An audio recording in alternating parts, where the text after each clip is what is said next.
بسم اللہ الرحمن الرحیم حامدا و مسلیا و مسلما اما بعد اعوذ باللہ من الشیطان الرجیم بسم اللہ الرحمن الرحیم یا ایہا الذین آمنوا کتب علیکم الصیام کما کتب علی الذین من قبلکم لعلکم تتقون وقال النبی صلی اللہ علیہ وسلم من صام رمضان ایمانا و احتسابا غفر له ما تقدم من ذنبه او کما قال علیہ الصلاۃ والسلام۔ محترم سامعین، رمضان المبارک کا مقدس مہینہ، اس کی آمد ہے اور اس وقت میں پورے عالم کے مسلمان یقینی بات ہے اس اعتبار سے بہت شادہ و فرحاں ہیں کہ اللہ کی جانب سے ایک ایسا پاکیزہ اور مقدس مہینہ جلوہ گر ہونے والا ہے کہ جس میں اللہ تعالیٰ کی جانب سے رحمتوں کی موسلادھار بارشیں برستی ہیں۔ اللہ تعالیٰ نیکیوں کے ریٹ بڑھا دیتے ہیں، اعمال کا ثواب بڑھا دیتے ہیں، اور رب کائنات نفلوں کو فردوں کے برابر اور فردوں کا ثواب 70 گنا کر دیتے ہیں۔ یہ عظیم ترین مہمان جو اللہ کی جانب سے جلوہ گر ہو رہا ہے، ہر مسلمان پر واجب اور لازم ہے کہ اس کا احترام کرے اور اس کے تقاضوں پر عمل کرے۔ رمضان کے مقدس مہینے کے تعلق سے 2-3 باتیں بطور خاص ہم سب کو یاد رکھنی چاہیے اور عمل کرنا چاہیے۔ نمبر 1 تو یہ ہے کہ اس مقدس مہینے میں اللہ تعالیٰ نے ایمان والوں پر رمضان کے پورے مہینے کے روزے فرض کیے ہیں، اور یہ روزہ کیا چیز ہے؟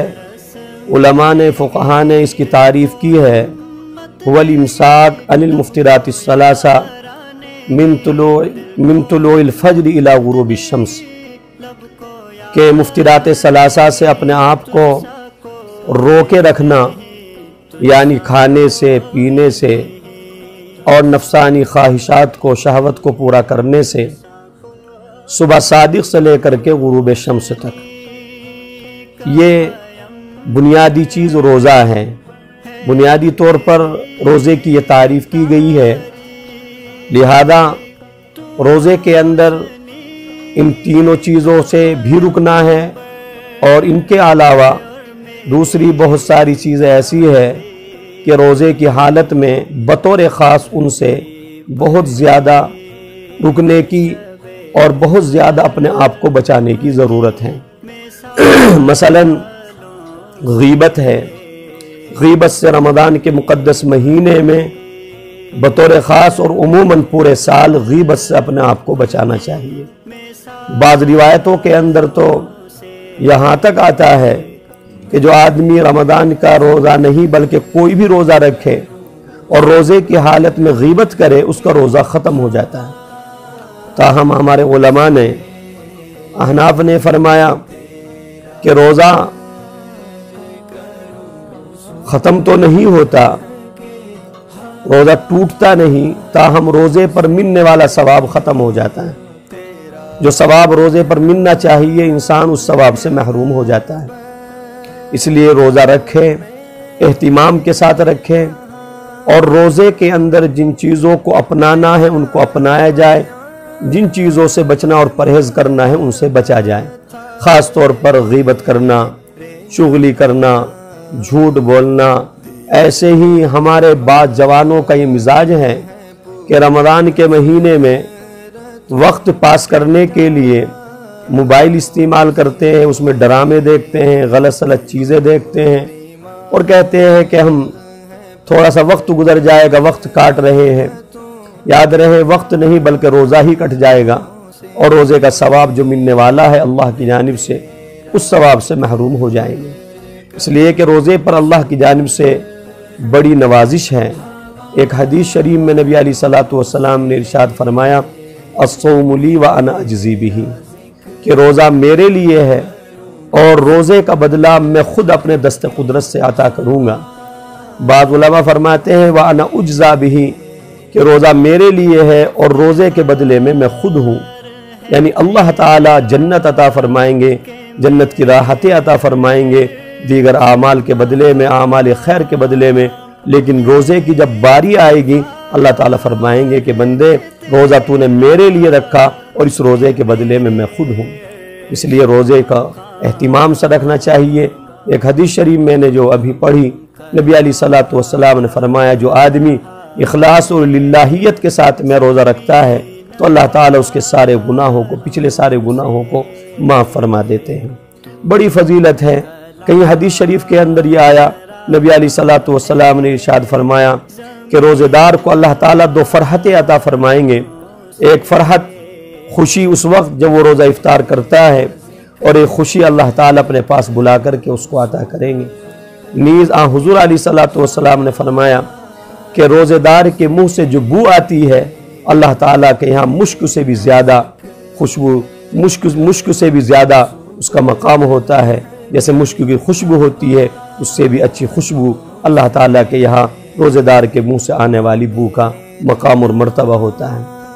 اسی طریقے سے ایک حدیث شریف میں نبی پاک صلی اللہ علیہ وسلم نے رمضان المقدس کے، رمضان مبارک کے تعلق سے اور اس مقدس مہینے کے تعلق سے ارشاد فرمایا، بل ایک لمبی حدیث ہے جو آپ حضرات نے بارہا سنی ہوگی کہ اللہ کے رسول صلی اللہ علیہ وسلم تشریف لائے اور آپ منبر پر تشریف لے گئے، اور جب پیڑیوں پر چڑھ رہے تھے تو آپ نے آمین فرمایا۔ 3 مرتبہ آپ نے آمین کہا، 3 پیڑیوں پر پیر رکھتے ہوئے۔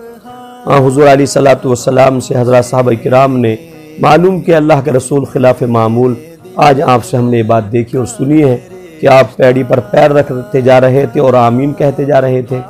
تو نبی علیہ الصلوۃ والسلام نے ارشاد فرمایا کہ میرے پاس میں حضرت جبرائیل علیہ الصلوۃ والسلام تشریف لائے تھے اور انہوں نے 3 قسم کے لوگوں کے لیے بد دعا کی ہے، اور ان کی بد دعا پر میں نے آمین کہا ہے۔ چنانچہ حضرت جبرائیل علیہ الصلوۃ والسلام نے جو 3 قسم کے لوگ ہیں ان میں سے ایک فرمایا کہ وہ آدمی جو رمضان کا مقدس مہینہ پائے اور اس مہینے میں عبادت کر کے وہ اپنی مغفرت نہ کرا لے، وہ آدمی ہلاک اور برباد ہو۔ یہ بد دعا کی حضرت جبرائیل نے، نبی علیہ الصلوۃ والسلام نے اس کے اوپر آمین کہا۔ اسی طریقے سے دوسری یہ فرمایا کہ ہلاک اور برباد ہو وہ آدمی کہ جو اپنے ماں باپ کو پائے اور ان کی خدمت کر کے جنت نہ کما لے، اس پر بھی نبی علیہ الصلوۃ والسلام نے آمین کہا۔ اور تیسرے فرمایا کہ ہلاک اور برباد ہو وہ آدمی کہ جس کے سامنے میرا نام آئے اور وہ درود نہ پڑھے، صلی اللہ علیہ وسلم نہ پڑھے یا کوئی اور درود نہ پڑھے، وہ آدمی بھی ہلاک اور برباد ہو۔ یہ 3 قسم کے لوگوں کے لیے بد دعا کی ہے۔ ان میں سے ایک یہ بھی ہے جو رمضان کا مقدس مہینہ پائے اور اللہ کی عبادت کر کے وہ اپنی مغفرت نہ کرا لے۔ اس لیے بزرگوں، جوان ساتھیوں، دوستوں، بھائیوں، تمام حضرات سے بڑے ادب کے ساتھ یہ گزارش ہے کہ یہ مقدس مہینہ اللہ کی جانب سے مہمان بن کر کے ہمارے پاس آ رہا ہے، ہم اس کا اکرام کریں، اعزاز کریں اور عبادتوں کے اندر اضافہ کریں۔ ہمیں چاہیے کہ اس مہینے کو ہم عبادت کے لیے فارغ کریں، یا کم از کم اپنے کام کی ترتیب بنا کر کے زیادہ وقت عبادت میں لگائے۔ اور بطور خاص اس مقدس مہینے کو قرآن سے بہت خاص مناسبت ہے، چنانچہ یہ مقدس کلام اللہ کا مقدس قرآن اسی مہینے میں نازل ہوا۔ دنیاوی آسمان پر لوح محفوظ سے یکبارگی اسی ماہ مبارک میں یہ مقدس قرآن آیا، اور پھر 23 سالہ مدت میں نجمن قرآن آتا رہا۔